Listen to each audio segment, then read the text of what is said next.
Welcome to the Crystal Coach Show with me, your host, Anahata, helping you live every day with clarity, guidance, and practical wisdom.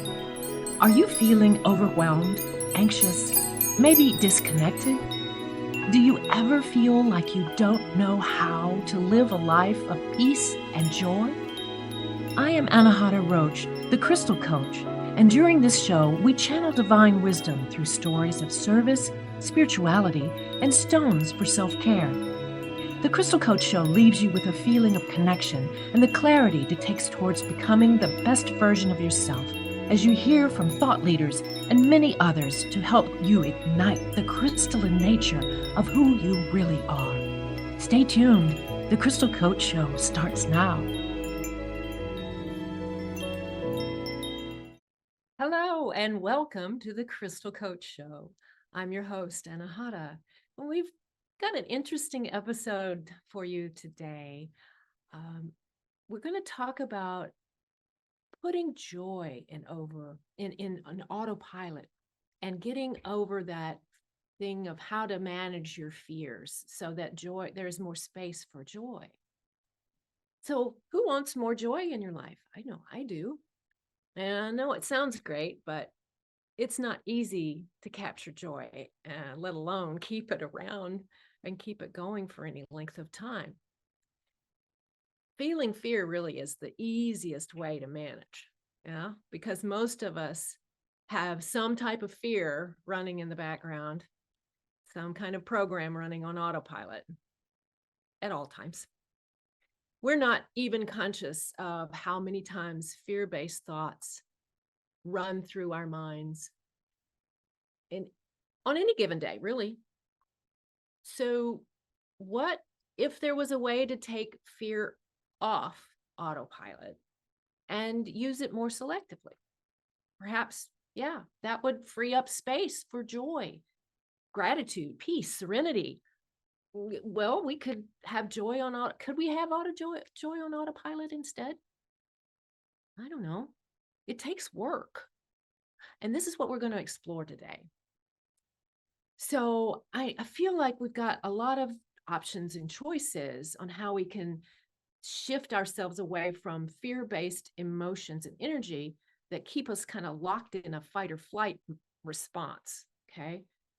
And as usual, at the end of the program, I've got a few crystals and stones that I want to recommend that would support your intention if you truly want to bring more joy into your life.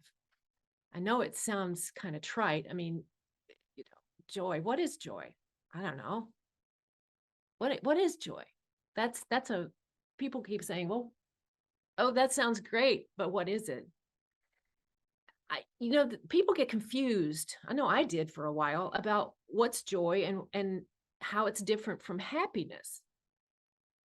Well, when I looked it up, joy can be defined as greatly or fully enjoying something by cultivating an attitude of gratitude and mindfulness and being present in the moment to fully appreciate the small pleasures life has to offer. Happiness, on the other hand, is an emotion that brings bursts of intense pleasure, excitement, or satisfaction, while joyfulness is a longer term state of being that results in a feeling of inner peace and contentment. Happiness results from a situation, experience, or objects, whereas joy is a state of mind that can be found even in times of grief and uncertainty. Thus, we can actually work on cultivating joy independent of our circumstances. Isn't that interesting? It's not, you think of joy as being kind of this elusive thing that it's hard to kind of hold on to, whereas, fear is all around us all the time. But what happens when you lose your joy and you didn't even know it? I want to tell you what happened to me. Who here has ever felt like they were living someone else's dream? here I was, living the American dream, right? I went to school, went to college, I started a career, I got married, had child, and I bought a house. I mean, we had cars, we had all the things, right? That's the program. You get all these things and then you can be happy. Can you relate to that? That's what happened to me. The issue was that all that really never made me feel satisfied or complete or happy. And I didn't understand why. When I was in my mid 40s, I went on a weekend business retreat. It was at a spiritual retreat center, surrounded by these beautiful trees and rolling hills. And on the property was a labyrinth. Have you ever seen a labyrinth? It's a spiral shaped path that's used for meditation and contemplation. I had heard someone say that the way to use a labyrinth was to ask a question going in, and then there's a place for you to sit in the middle. And so you sit down and you kind of wait for the inspiration or the answer. And then whatever comes in, if you get something to contemplate, then you stand up and go out and you're contemplating what you received, right? So you walk out thinking about it. So the next morning after I discovered this labyrinth, I rose pretty early, for me especially. I got out onto the labyrinth. It was just after dawn, and the dew was really heavy on the grass, and it made my shoes wet. But I wanted to get out there without anybody else being there, so I got up early. I began with my question: why am I not happy? After all, I had everything I asked for, right? Everything that should have given me satisfaction, happiness, joy. There was a simple stone bench in the center. And so I sat down and, I thought about all the way in, and I sat down and I was like, well, okay. So why am I not happy? The answer came actually quite suddenly. I mean, I hadn't been sitting there very long. This still small voice said to me, you know what to do. Find your joy. Okay, well, I had an answer. So I got back up and I started to make my way out the spiral. Why did I need to find my joy? That was my first question that came up as I was walking through. And I was just kind of like confused. But about halfway through, I realized I had lost my joy. In the pursuit of the American dream, I had shut down the very part of me that could experience pure joy, the vibration of unconditional love and source love at that. It really I started to grieve. I started to sob, and I was just really on the rest of the way out. I was just in grief and sobbing at the realization that I had lost my joy. My attachment to fear had kept me imprisoned in a program that did not support joy. And it was on that day that I resolved to escape my own prison of fear and reclaim my life.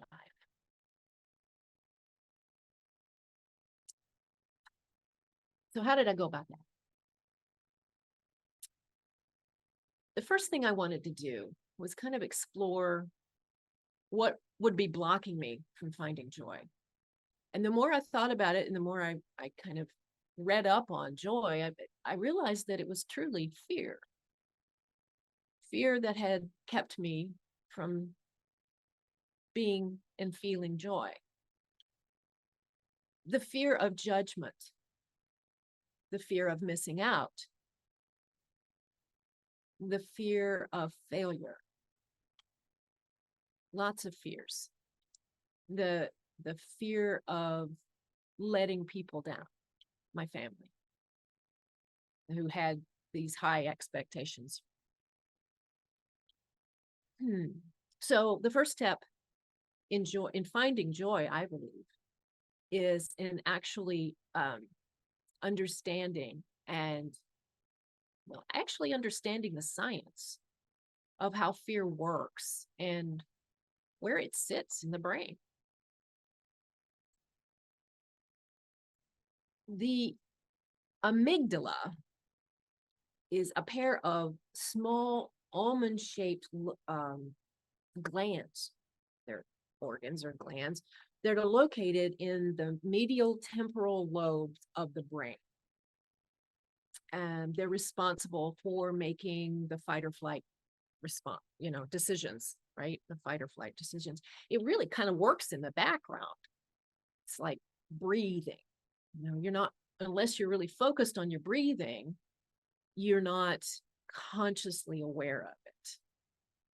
The amygdala helps you to react quickly.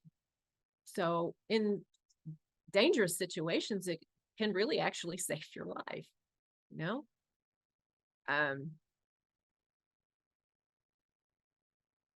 but it can be programmed through fear conditioning to overreact, which can trigger anxiety, panic attacks, phobias, etc.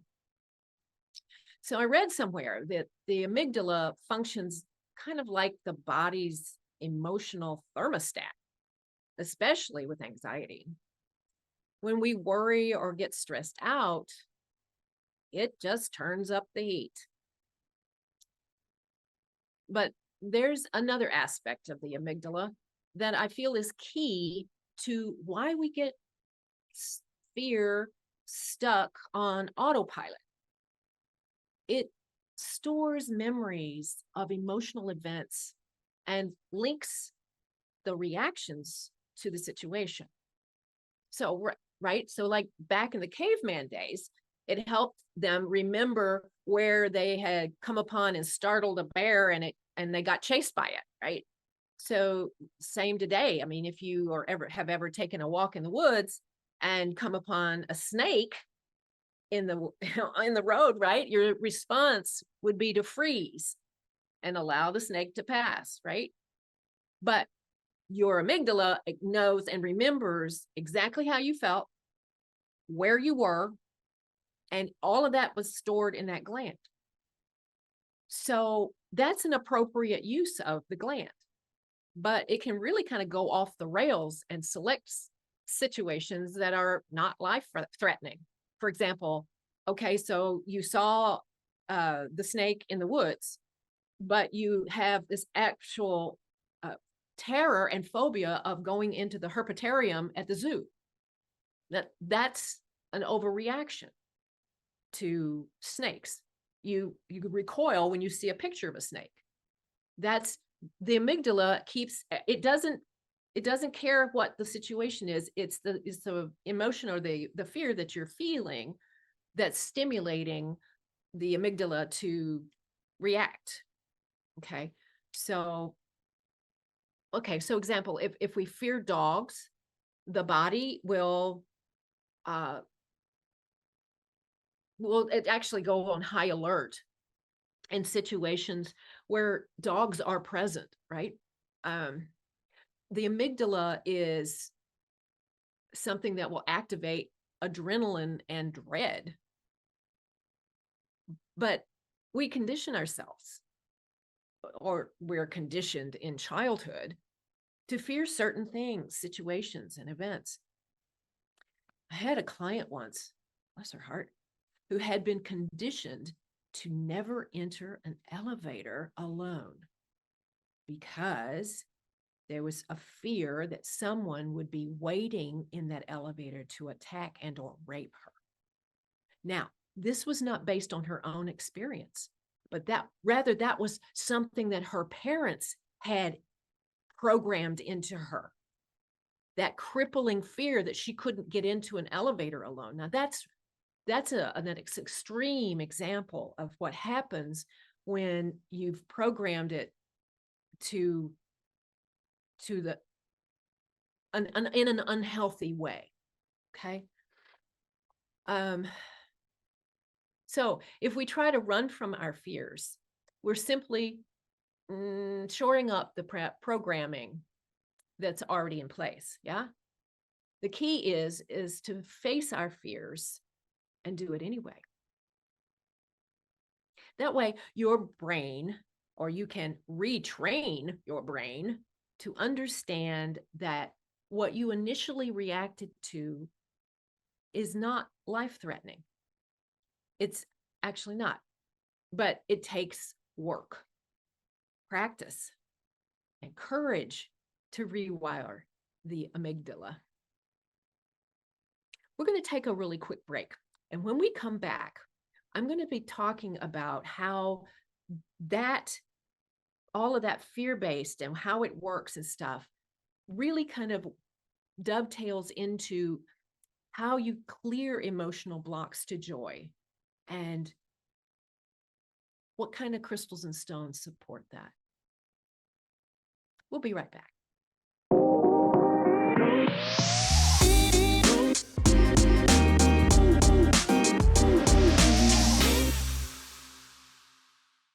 Hi there, welcome back to the Crystal Coach Show.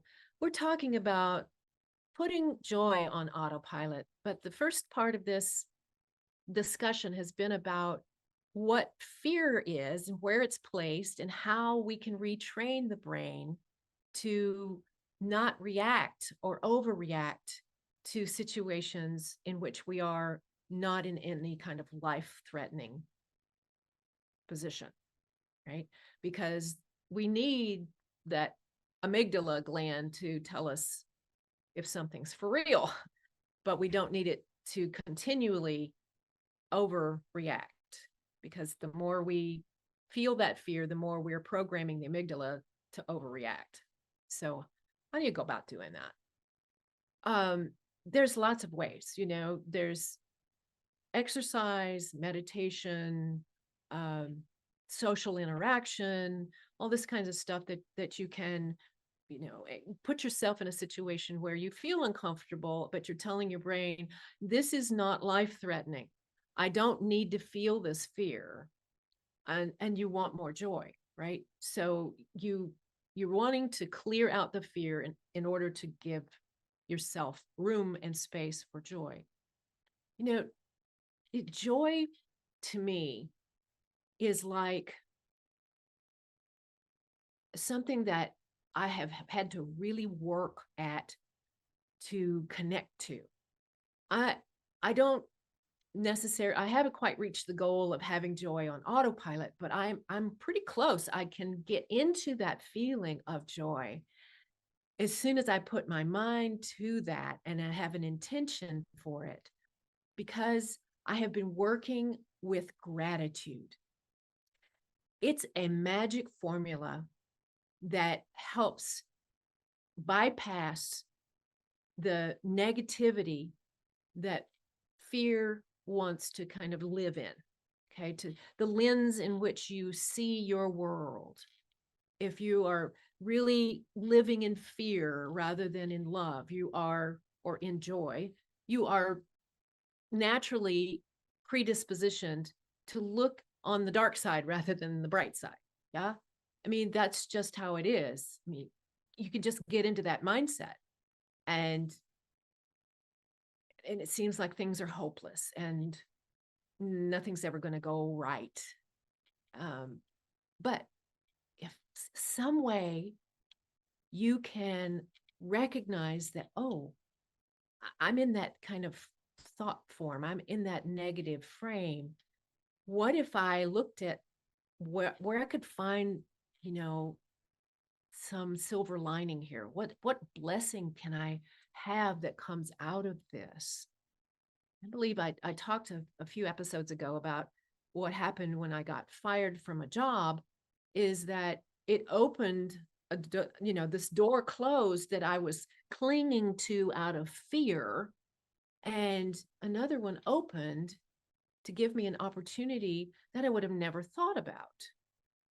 I would have never even considered. That's what happens when you can close the door on fear. Then the door to joy and love and a positive mindset and positive outlook can start to unfold. It's almost like it's a really tight little flower bud. And the more you practice, the more, its warmth and light will trigger it to start to open. And the more it opens, the longer you can hold that feeling, that being in joy and enjoy life. Yeah. So, one of the ways that I work and what has really helped me a great deal, because I've had to do a lot of self healing and working with others to help me clear out all of that fear-based program around you got to have all of this stuff and then you'll be happy, right? Like I talked to you about what happened to me when I lost my joy. The more you can clear out, it's almost like an inner house cleaning, or a defrag program. You're running a defrag in your computer here. This body is your computer. The brain is the mainframe, right? And so you're running a defrag to allow for more space and more optimal flow of energy. So one of the things that I offer is an emotional clearing tool that helps you to identify and remove or just delete a program that is blocking you or keeping you stuck in the same kind of thing over and over and over and over again. Because when we get stuck in a frame of behavior, a mindset, we're literally doing the same things over and over and over. And all of that does is just make the amygdala happy. Oh, that's another place I can store this. And you felt the same thing for this. Okay, let's put it that way. You want to try to unwind that, unravel it. And the way to do that is, like, for example, if you're afraid of snakes, you go to the herpetarium at the zoo and you look at the snakes in behind this thick wall of glass and you say, that snake is ugly, or you can say that snake is actually beautiful, because there are some really beautiful snakes. I was terrified of snakes. But now I went to the zoo, I looked at the snakes, and I told myself, this is not a life-threatening situation. The snakes they cannot harm me. And the more you can reinforce that this is not a situation where you need to be afraid, the better you can get at retraining the amygdala to not store so much around snakes, for example. But the emotional clearing tool that I have is like identifying the source of that original program and unplugging it, deleting it, just clearing it out of your system. Yeah, all through your life, it's been like a pebble in a pond. It's just been rippling out, rippling out, rippling out. And so you're still going to feel sometimes that kind of trigger, but eventually it goes away, because after a while, there's actually no more ripples being generated. So eventually you don't feel that. If you get a little trigger, you go, oh, wait, I cleared that. Boom, it's gone. It is the most efficient tool I have ever come across to use in holistic practice to help my clients.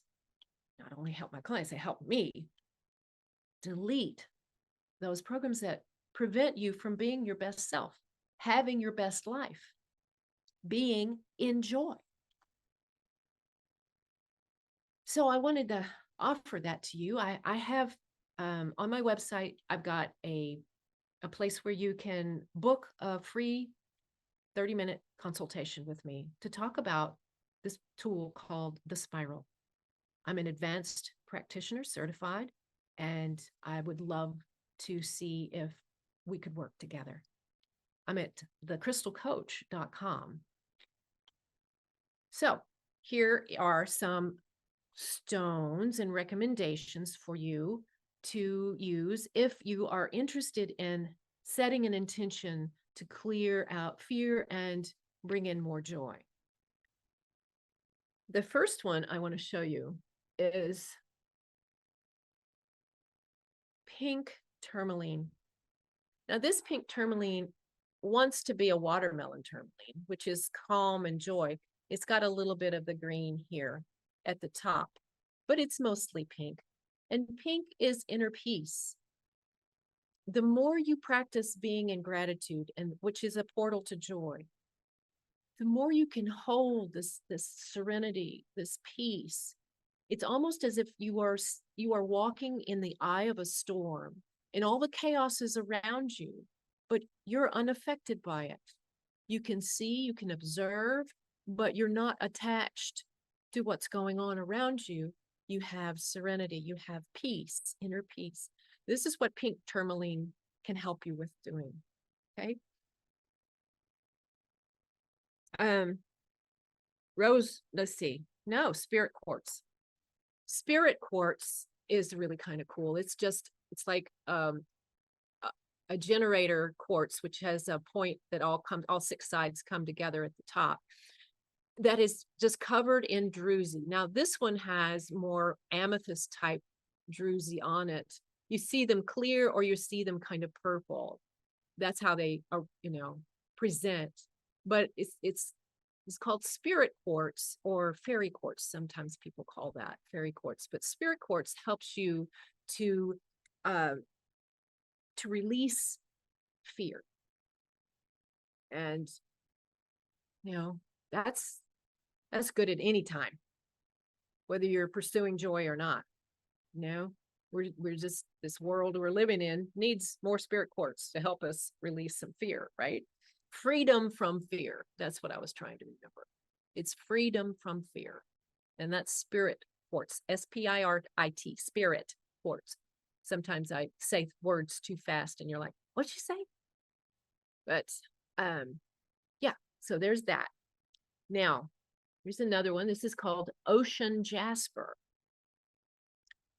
I don't know really why it says ocean. Sometimes some pieces look like the bottom of the ocean, but they're white for the most part with these other inclusions. So a lot of times you'll see like little spirals, little circles in the specimen.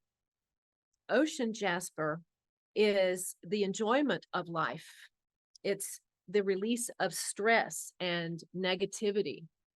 So that's a really helpful stone. And the frequency of that is really wonderful to have around you. If you feel like you just can't shake this whole negative feeling, right? This frequency of negativity and fear, the ocean jasper is really wonderful to use and work with. Yeah. So there's that.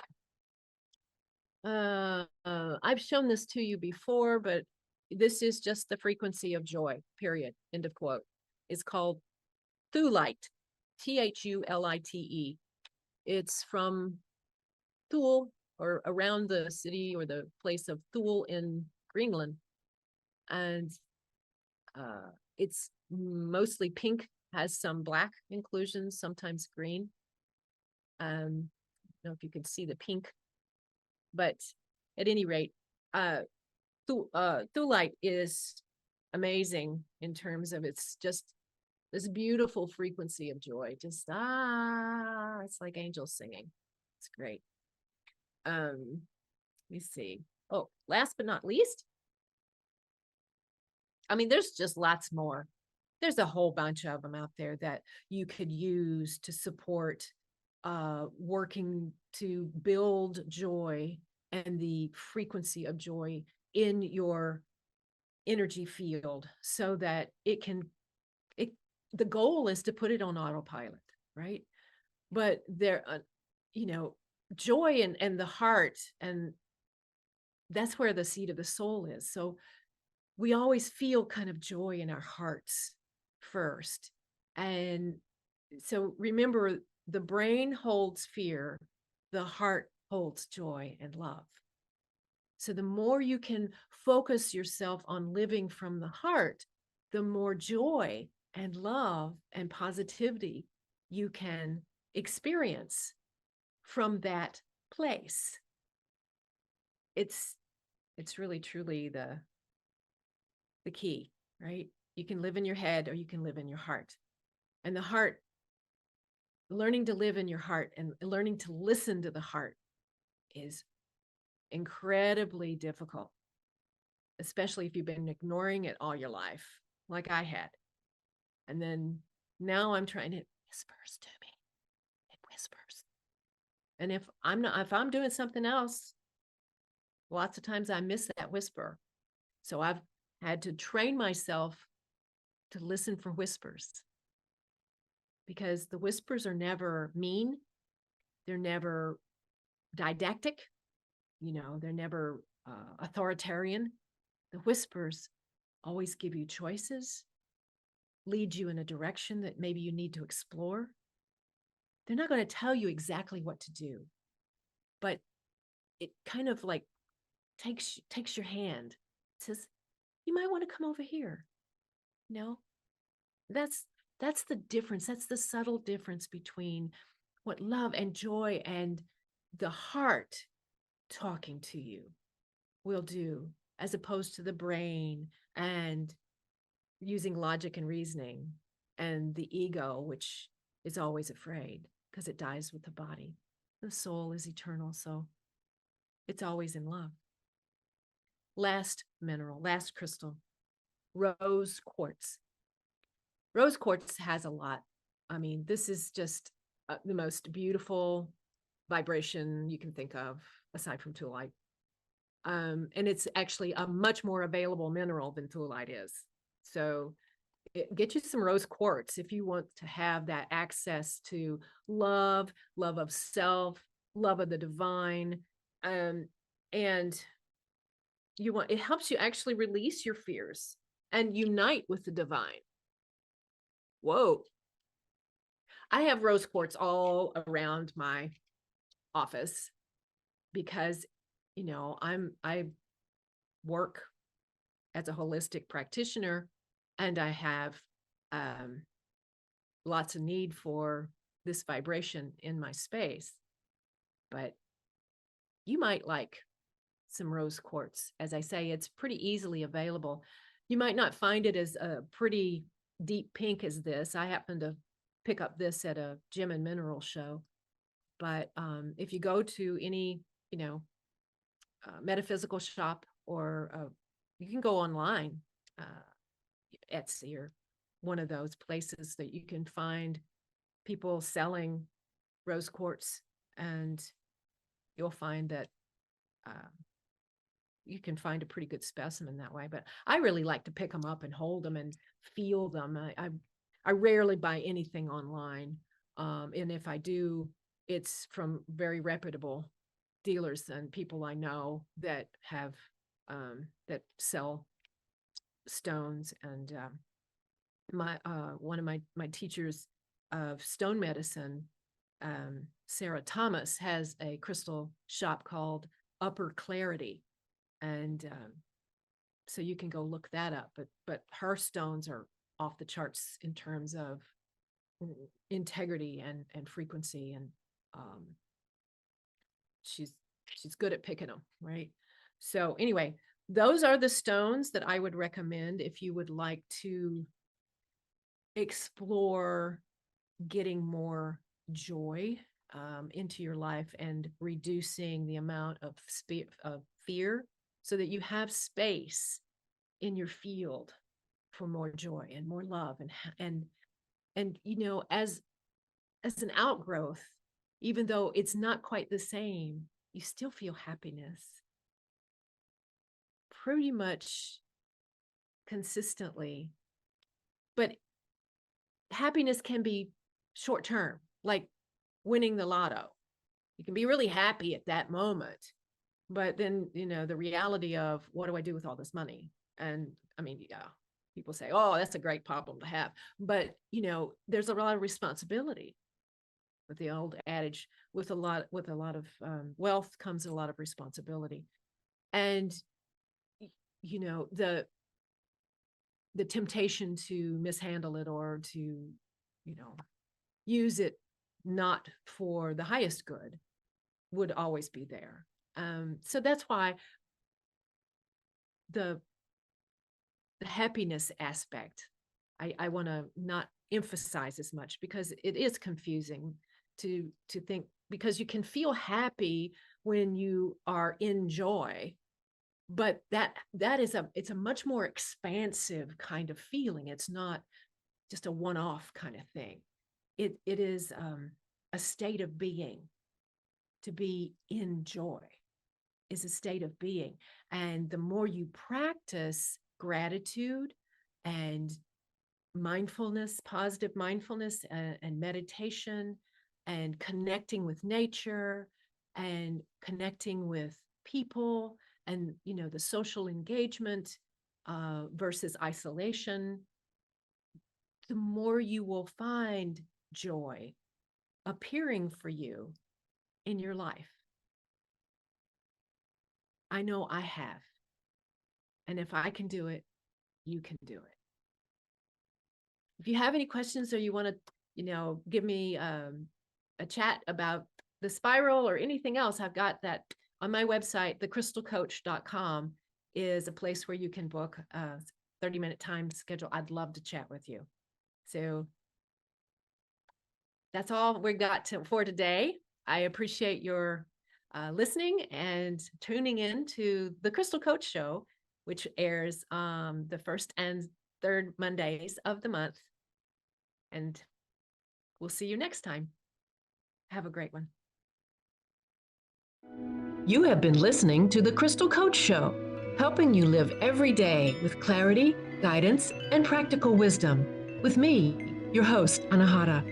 Tune in every first and third Monday at 10 a.m. Pacific Time on TransformationTalkRadio.com, where we channel divine wisdom through stories of service, spirituality, and stones for self-care. Feel connected and reside in the vibration of love on The Crystal Coach Show. For more information and to become the best version of yourself, visit thecrystalcoach.com. That's thecrystalcoach.com. See you next time.